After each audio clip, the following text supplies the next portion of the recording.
Okay, you ready to start? Donald, we're ready to start the meeting? Right. All right, this is a special meeting, it's April 3rd, 2017. This is a special meeting of the members of the State Liquor Authority. Present in New York City is Commissioner Ford, along with General Counsel Riano. In Albany, Chairman Bradley, along with Deputy Commissioner of Licensing Held, and myself, Secretary Donahue. The only item on this calendar is 708U. It's a matter from the last week's meeting, Avant Gardner LLC. Is there any opposition there, or is it just the applicant? Just the applicants. Okay, go ahead. Good afternoon, Chairman Bradley, Commissioner Ford, members of the authority. Thank you, Commissioner and Chairman, for making the accommodation for doing the site visit. We truly appreciate it. Well, just so the record's clear, there was the reason this is delayed was because Commissioner Ford wanted to take a tour of the facility as it's built now, which I understand is still under construction, and we delayed the hearing on this in order so that he could go see that facility, which I understand you did do, correct, Commissioner? Yes, sir. Okay, go I ahead. hope you appreciate a number of the renderings and the work that's going to go into it. Yep. Go ahead. That's all I have to say. All right. Anyone else? All right.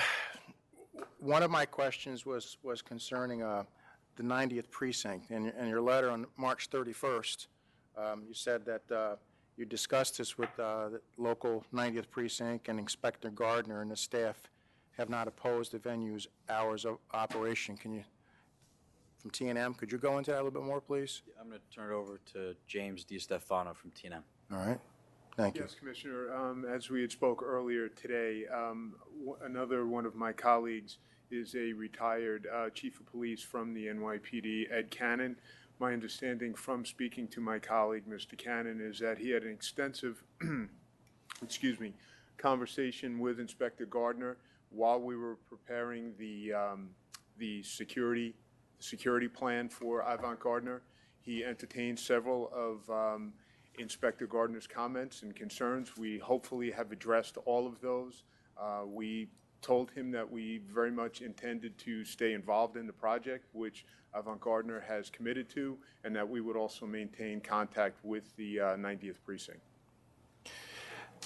I'd also add that prior to getting the support from the Assemblywoman, she spoke with the inspector, and that conversation was only after TNM and Mr. Cannon reviewed the security plan with Inspector Gardner.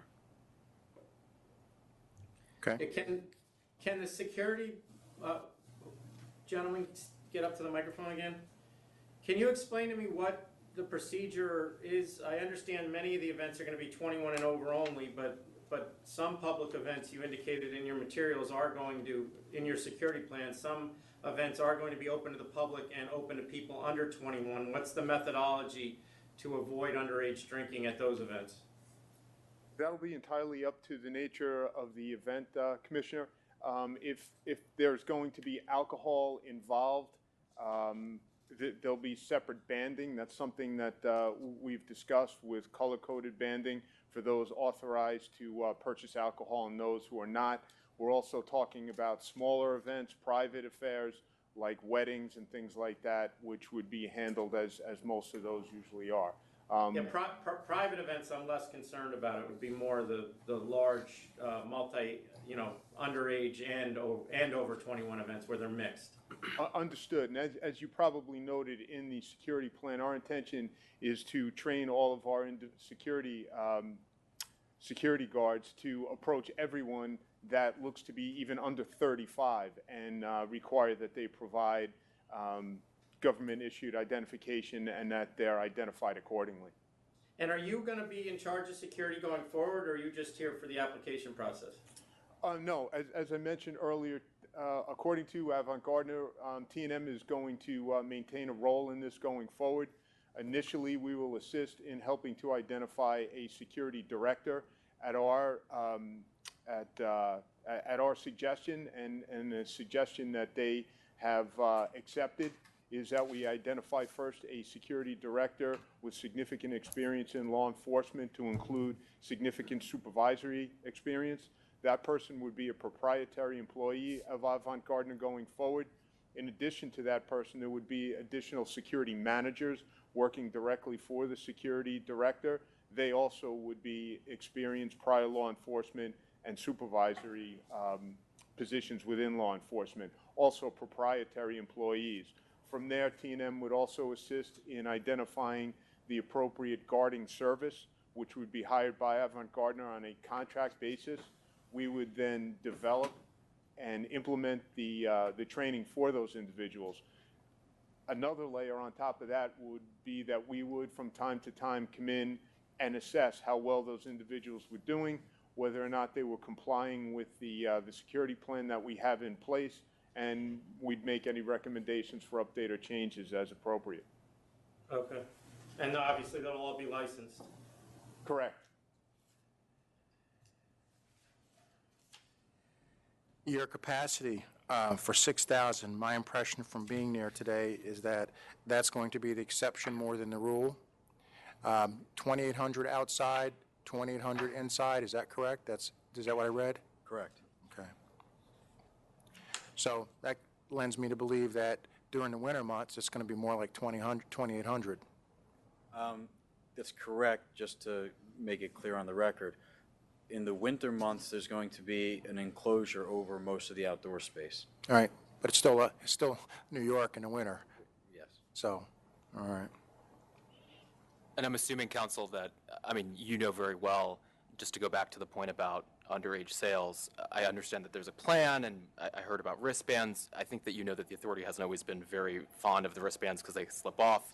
You can put them on other individuals at times. And I just want to implore that you've spoken with your client. It does not take very many underage sales for us to look at canceling a license, especially in a place where you have 6,000, at times, right, 6,000 people. We've advised them accordingly, but one thing that Jim didn't mention that we're also doing is we're not relying on any sort of single point as a check. There are double and triple checks.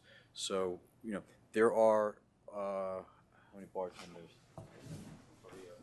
And all these other service staff. Anybody that's going to be engaged in the sale or service of alcohol is going to be tips trained. If somebody looks underage or looks like they have a broken band, they're going to be looked at closely and they're going to be asked for ID again. After you go through the security, before you even get into the venue or when you're matching the name with your ticket, they ask for ID again. So there's a few rounds of review here. And there will be scanners used at the door, at least the initial ID check? Yes.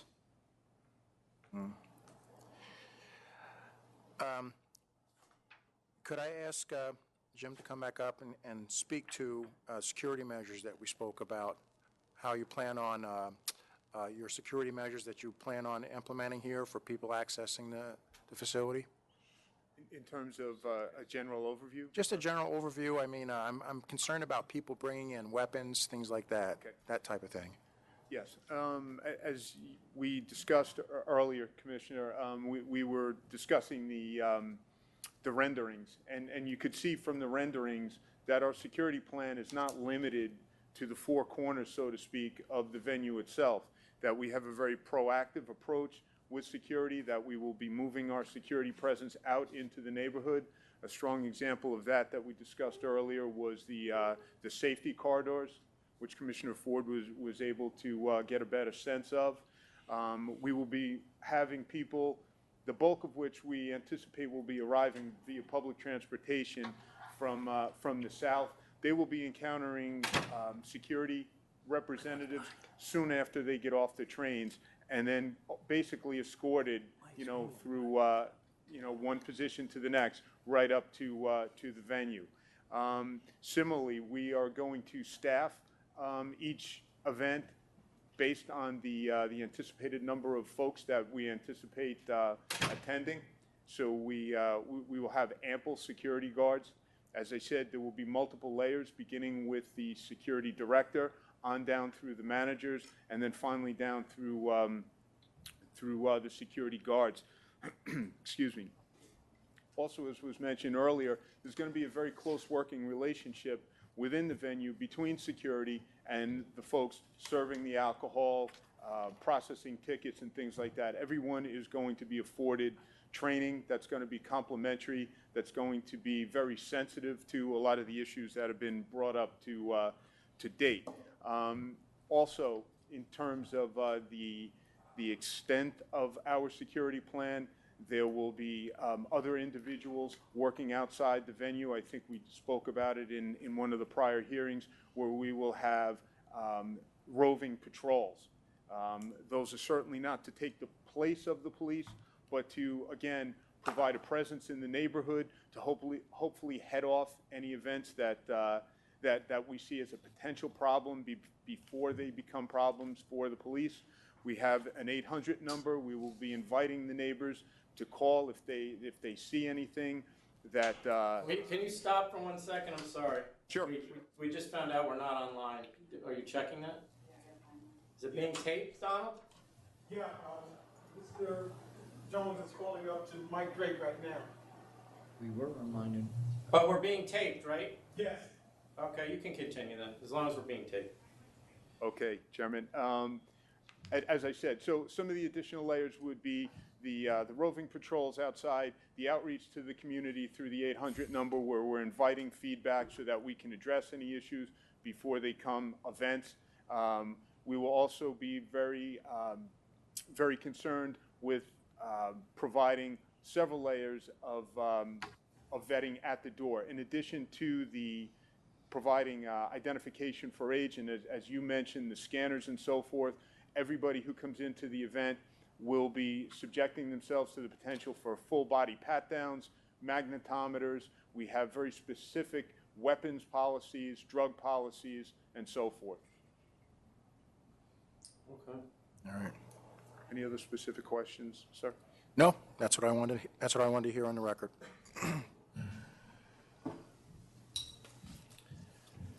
I don't have anything else unless you do, Chris or Commissioner Ford. No.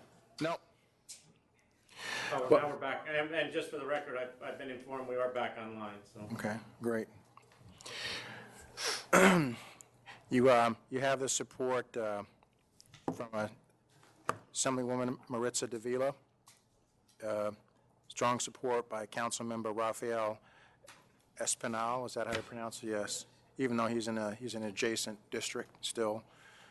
From Eric Adams, the Brooklyn Borough President. From New York Senator Jesse Hamilton. And the Brooklyn Chamber of Commerce. You have their support too. Neighbors, D&M Lumber, EBC Capital, Montebello Food Corp., Guma Business. You're in an area that obviously is not going to disturb residential residences, I'm sorry. And after looking at the place today, I guess I'm a lot more comfortable approving this. I think you have what might be a pretty unique venue. And my biggest concerns have been security and have been an impact and drain on the 90th precinct, because that's what's not going to make me take it so well if you have to come back for those type of things. With all that you've laid out for security, I guess I'm expecting the world of you guys. So I'm willing to vote to approve this, but not till 6 o'clock. 4 o'clock, alcohol has to stop. I'm willing to go to 5 to allow you to clear the place out. You know, come back in a year, we'll take a look and see how things are. That's just my position. You know, you have to see what the chairman wants to say too. So I'm inclined, and just to reiterate, you did have significant written support from all of those electeds, all of whom represent that area or around that area, and obviously, I'm assuming have taken the temperature of their constituents before they would support something of this magnitude in that area. And it's, you know, so I took their support to heart, and they obviously know their neighborhoods a lot better than I do, and they are fully behind this. I am willing to approve based on their support and also on some limitations that I'm putting on the license, at least to begin with, many of which you already put on it yourself. I know you're doing tips training. I'm going to require ATAP training for all bartenders and wait staff, as well as managers. You already mentioned the scanners to be used at the initial entrance. That's going to be a stipulation.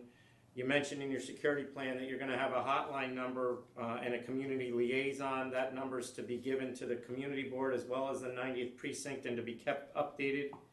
We're going to require you have quarterly meetings with the 90th precinct's community liaison, at least your community liaison with them. And I'm also going to, you had mentioned in the security plan that you're going to notify the PD prior to every event. I'm going to require that as a stipulation. And I'm going to condition the approval that there is a CO or a letter of no objection from the New York City Department of Buildings, and that all other required government approvals are obtained before you serve any alcohol. And I am not going to go to 5 o'clock. I'm sticking at 4:30. I've read your submission from cover to cover, and you mentioned the events that you'd like to have there, and of all the events you plan on having there, every one of them, in my estimation, should be long over before 4 o'clock. I don't see anything in your lists that requires anyone to be even on your premises past 4:30. So at this stage, unless, and like Commissioner Ford said, if you come back in a year, but given the history of the people that are involved in this, and also given the large magnitude of this place, I'm not prepared to leave it open for 18 hours a day. May I just add a few comments? I got your submission and I read that as well, and with all due respect, I don't really agree with it. Your one argument that you made, that it's going to help people clear out, and it would be better for the community to do that, well then my response to that is start clearing them out earlier. And I certainly am willing to cut the alcohol off earlier than that if you think it would help. I understand your point there, but then there's, aside from a few of the safety concerns that we think are valid, there are a few events that financially and logistically do happen after 4 or 4:30 a.m. or would continue after those hours. And there are other events and venues that would host them. And it is certainly not the norm that these events would happen. It's more of the exception. But there is a strong reliance on being able to have some of these events because they are what afford a lot of the community and free programs that we're doing on those other nights. We understand the concern about how this might be perceived. And we're not trying to market or promote it as an 18-hour or 24-hour club. One of the things that we thought of after that as a stronger compromise is to say that there'd be no new entry after 4 a.m. I'm really stuck on the 4:30, to be honest with you. I'm not, I understand you want to have certain events and that they may go to other places because you can't have them past 4:30, but in my view, those other places don't have the history with us that your clients do, the previous history, which really was the major part of me saying the 4:30. And the other aspect of it is that they don't hold 6,000 people. You're putting an enormous establishment in the middle of an industrial area of Brooklyn, and you want to keep it open 18 hours a day, and I'm just not willing, given your client's history, to allow that to happen at this point. No matter what it means to your business model, you're going to have to change the business model then. Well, I understand your point, but you also keep talking back about their history, and I know that it was not looked at kindly when they got catering permits in 2015, but those were approved at the time. No, it's not the approvals. There were two incidents. One where they had the party anyway, and two, the other incident was where they tried to have a party on an industrial waste dump. And, that to me shows a lack of, hopefully it's changed, and hopefully you can prove yourself over this period of time that it has changed. But to me, those are two significant events in this guy's history. Well, I just want to put on the record, we've also had, in New York, but outside of New York, this company and this team have put on hundreds of events that have never had an issue. The last thing Well, we'd we all ask know you to it's the bad consider ones. is We all know it's the bad ones that everyone remembers, not the good right, ones. is if you'd be willing to consider two nights a week where we can have this extended time and the right to come back in September to request. No, I'm not going any further. And a lot of the reason I'm not going further is not just their history, but you guys put together this great submission, and nowhere in this submission does it mention the EDM concerts that I know are gonna happen there. And that's fine. I don't have any problem with them. I know that's coming. But you went, and I'm assuming that we were not the only people that got a submission like this. And those EDM concerts aren't mentioned anywhere in here. Frankly, I don't think that they characterize them as EDM, but we're not going to argue over semantics. We did talk about late I'm night talking about activities what and my council nightlife characterized. and music festivals. I mean, And I'm just not comfortable going to 4 o'clock, so if you can live with, No. going to 6 o'clock, if you can so live then, with the so then could we 4:30. come until 5 o'clock to get people out? Liquor stops at 4. Nobody new will come in after 4. And, No, I'm at and 4. 2 I'm days at- and 2 days a I- week, and we can come back in September.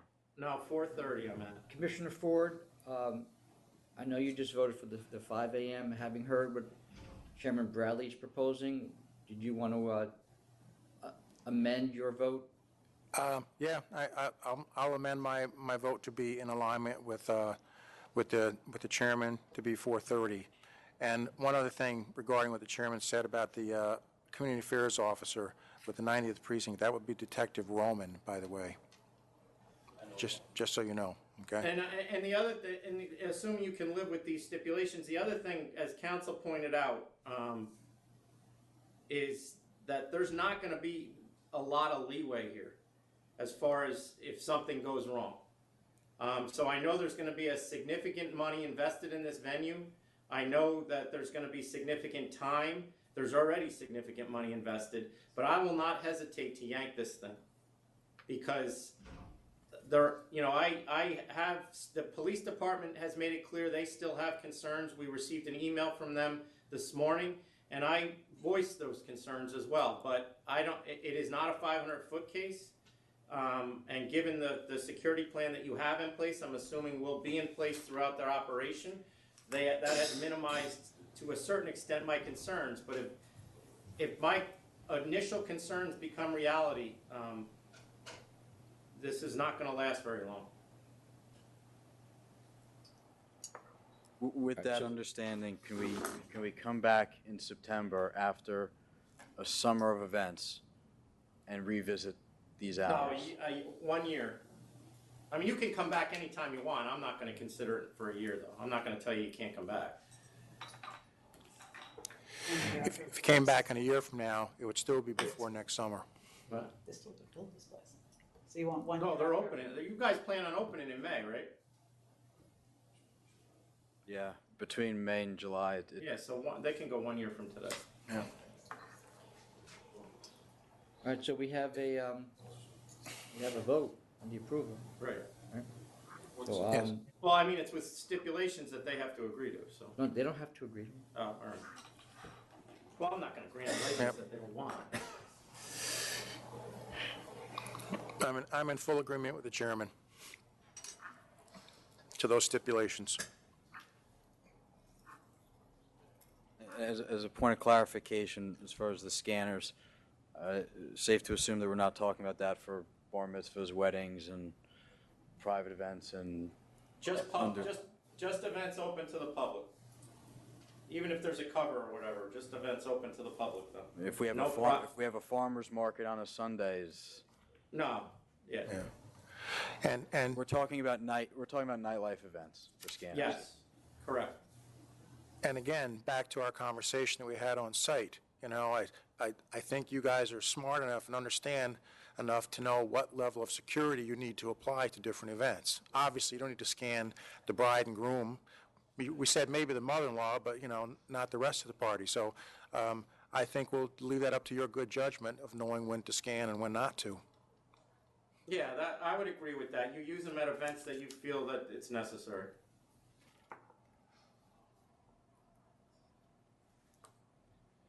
And this is all still dependent too upon Department of Buildings and your COO and all that kind of stuff you still got to get as well. Goes without saying.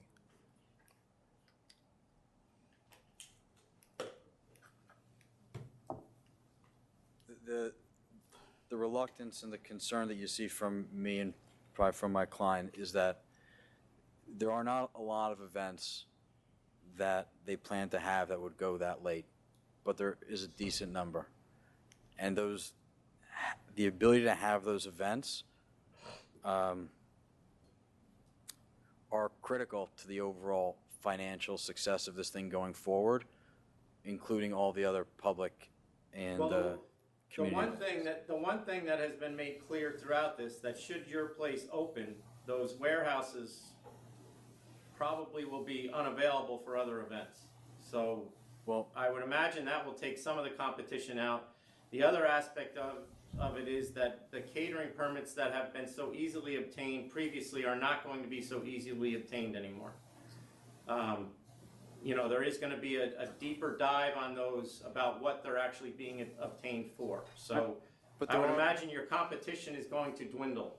there are other large venues that exist that we are a unique venue, but we do compete on some level. And there are other venues that are within a couple miles of where we are that can hold hundreds of people, thousands of people. And that is not what we're doing every night the way that they are, but if we need to have a certain number to make everything else work, that's the exception that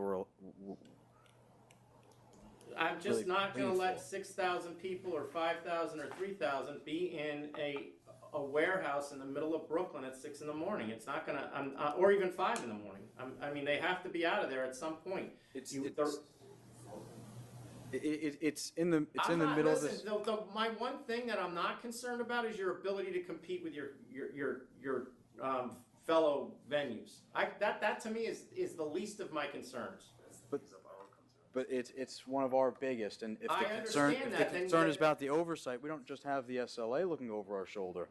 We have all the elected officials. We have the Department of Buildings, the fire department. If we Yeah, could but have, you know the first guy they come to when something goes wrong? None of those people. They come to me. And I'm putting my neck on the line with guys that I am not 100% comfortable with.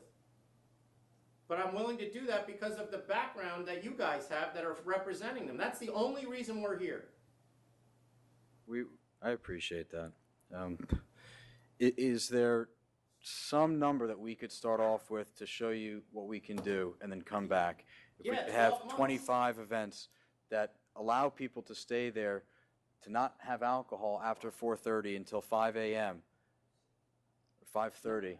I'm not, listen, the benefit of Commissioner Ford going to see the place was that I've had 3 days to read your stuff again and 3 days to think about it. And I'm not comfortable going past 4:30 right now, no matter how many events they have. You can come back, it doesn't have to be, you can come back in January of 2017. It doesn't have to be, 2018. It doesn't have to be March. But I'm waiting until then. So if you're happy, if you're willing to accept those things, then we're finished. Chairman, could I just ask one more thing? It's in summer we don't see it as critical, and also the majority of our events won't be 18 hours. This is really an exception. That happens maybe once a month. But the really critical time for us is to stay competitive, and you have to see it out of a perspective of a guest. It's not just the other nightclubs; it's entertainment in general. If you make your decision and you go out on a Saturday or on a Friday and spend your money on tickets and food and beverages, you choose very wisely, and to stay competitive, especially in the winter months where we open at 10 p.m. or 11 p.m., people most likely won't choose us, and this is a large investment from us, and to survive in that first year is going to be a really, really hard time for us. So that I would ask you to give us a chance to come back in September to discuss the winter months to prove you that we went through a successful summer season without any incidents. Why don't we sit, I'm gonna stick till January for now. So, thank you. January's 3 months earlier than before, so.